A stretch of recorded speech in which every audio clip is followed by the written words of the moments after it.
ప్రభుత్వ దృష్టికి తీసుకొచ్చి పరిష్కరించే సౌలభ్యం రాష్ట్ర స్థాయి ప్రజావాణి ద్వారా తీసుకువచ్చాం.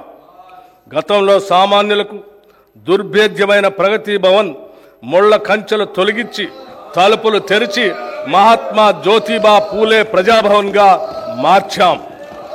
అక్కడే వారానికి 2 రోజులు ప్రజావాణి నిర్వహిస్తూ సామాన్య ప్రజల విశ్వసనీయతను చూరగొన్నాం.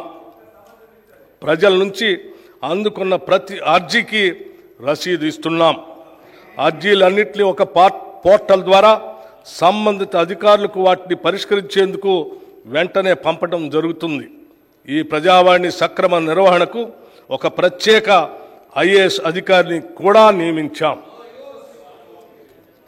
ఏ పని అయినా ఆగవచ్చు, కానీ వ్యవసాయం ఆగదు.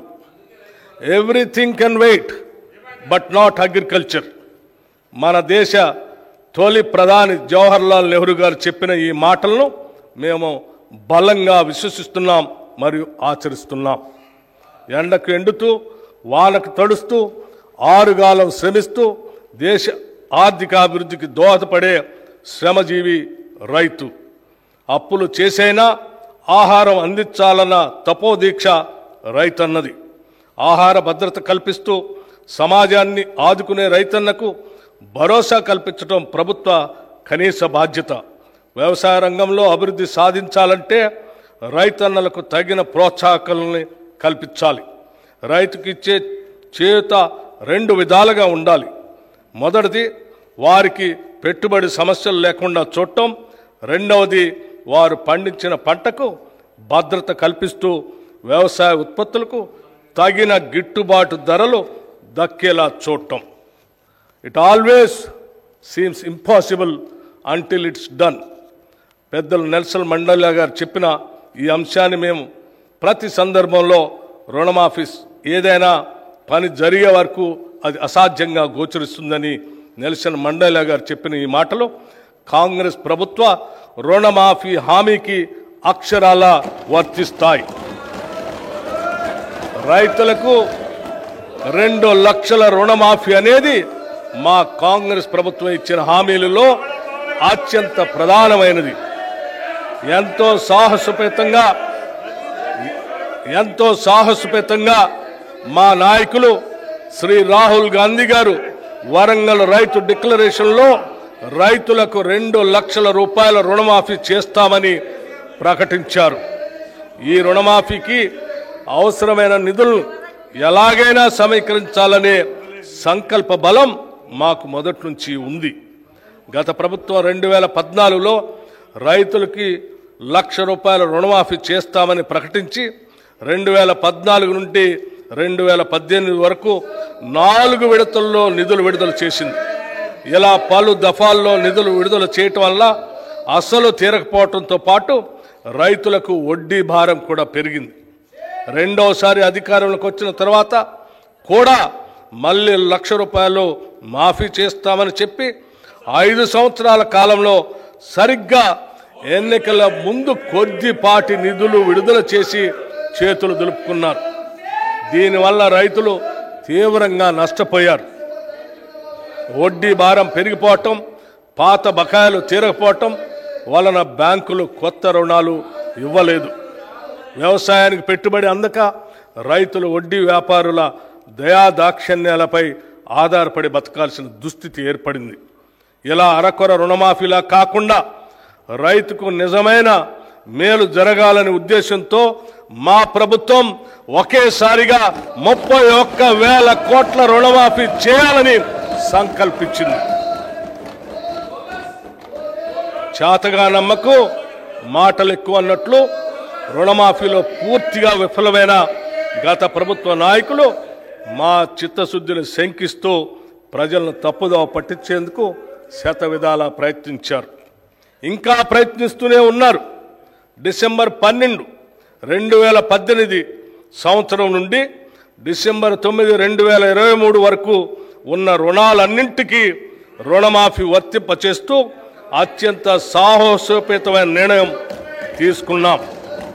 తీవ్ర ఆర్థిక సంక్షోభంలో అధికారం అందుకున్న మేము తగిన ప్రణాళికతో పొదుపుతో ఇచ్చిన మాట ప్రకారం 2 లక్షల రూపాయల రుణమాఫీకి అవసరమైన 31,000 కోట్ల రూపాయలను సమీకరించుకుంటున్నాం. జూలై 18న 1,00,000 రూపాయల వరకు ఒకటేసారి రుణం ఉన్న 11,34,000 రైతన్నలకు 6,035 కోట్ల రూపాయలు రుణమాఫీ మొత్తాన్ని వారి ఖాతాల్లో ఒకేసారి జమ చేశాం. 2 లక్షల రూపాయల వరకు రుణం ఉన్న మిగతా రైతులకు కూడా అతి త్వరలో రుణమాఫీ జరుగుతుంది. కాంగ్రెస్ మాట ఇస్తే శిలాశాసనమని రుణమాఫీ అమలుతో మరొక్కసారి రుజువైంది.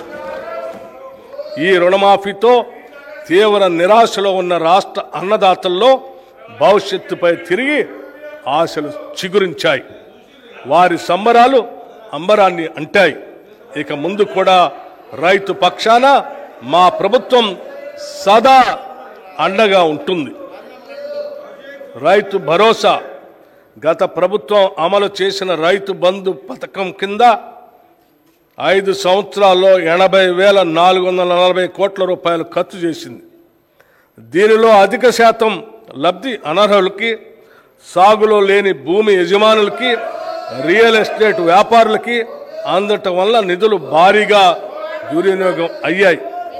గత ప్రభుత్వం చేసిన ఈ నిర్వాహకం వల్ల ప్రభుత్వ సొమ్ము నిరుపయోగమైంది. గత ప్రభుత్వం వారు రూపొందించుకున్న నియమ నిబంధనలను వారే తుంగలో తొక్కారు. ఇది చాలా శోచనీయం మరియు క్షమించరాని నేరం. మా ప్రభుత్వం అర్హులైన రైతులకు మాత్రమే లబ్ధి చేకూరేలాగా రైతు బంధు పథకం స్థానే రైతు భరోసాను తీసుకొచ్చింది.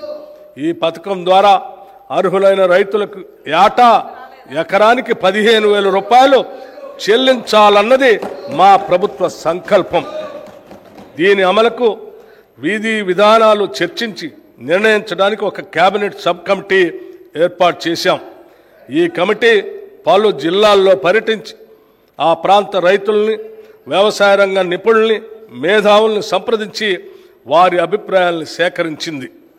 ప్రజాభిప్రాయాలన్నింటినీ క్రోడీకరించి వాటిని గౌరవ సభలో ఉంచి చర్చించి గౌరవ శాసనసభ్యులు అందరి అభిప్రాయాన్ని తీసుకొని అమలు చేయాల్సిన విధి విధానాలపై తగిన నిర్ణయం తీసుకుంటాం.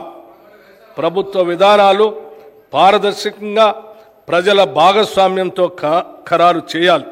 అంతేకాని 4 గోడల గడిల మధ్యన కాదు అని మా పనితీరుకు రైతు భరోసా విధానం ఒక ఉదాహరణ.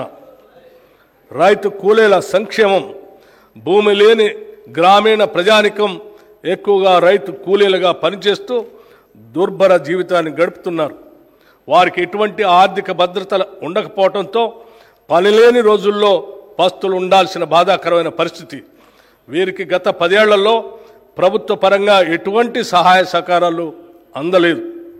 భూమి లేని రైతు కూలీల ఆర్థిక మరియు జీవన స్థితిగతులు మెరుగుపరచడానికి మా ప్రభుత్వం లక్షలాది భూమి లేని నిరుపేద రైతు కూలీలకు సంవత్సరానికి 12,000 రూపాయలు అందించే బరోత్తర కార్యక్రమాన్ని ఈ సంవత్సరంలోనే ప్రారంభించబోతున్నాం.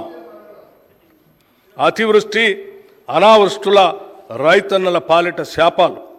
ఏడాది పాటు శ్రమించిన అనుకోని ప్రకృతి విపత్తులతో పండిన పంట చేతికందక రైతు రుణభారంతో కుంగిపోయి రైతు కూలీగా మారే పరిస్థితులు ఉత్పన్నమవుతాయి. వారిని ఇలాంటి దైన్య స్థితి నుండి కాపాడాల్సిన బాధ్యత ప్రభుత్వానిది. గత ప్రభుత్వం ఈ పథకానికి అవసరమైన బీమా ప్రీమియం చెల్లించక రైతుల కడగళ్లకు కారణం